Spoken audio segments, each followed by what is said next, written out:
सुविधा केंद्राचं स्वातंत्र्यवीर सावरकर यांचा कला दालन, दीपगृहाकडे जाणाऱ्या पायऱ्यांचे सुशोभीकरण, कचरा डेपोचे स्वच्छ भारत पर्यटन स्थळ मध्ये रूपांतर, असे असंख्य कामं आम्ही करून दाखवलेली आहेत. करणार नाही, झालेली कामं आहेत. तुम्ही जाऊन त्यांचे प्रकल्प बघू शकतात.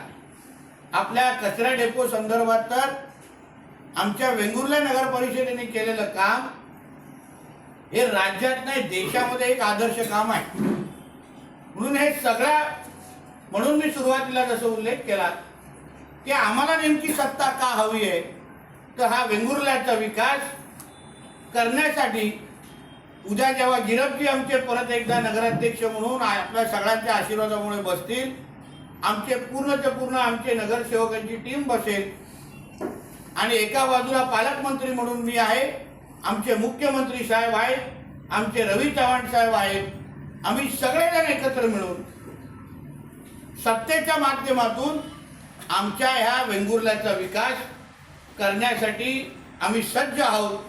फक्त 2 तारखेला वेंगुर्ल्याच्या आमच्या सन्मान्य मतदार बंधू भगिनींनी आम्हाला 2 तारखेला आशीर्वाद द्यावा, काम करण्याची परत एकदा 5 वर्ष संधी द्यावी. कमळ या चिन्हाच्या समोर बटन दाबून आपण आम्हाला संदेश द्यावा की पुढची 5 वर्ष तुम्ही परत एकदा आमच्या वेंगुर्ल्याला एक आदर्श शहर बनवण्याच्या दृष्टिकोनातून तुम्ही सगळ्या जणांनी एकत्र येऊन आमच्यासाठी काम करावं.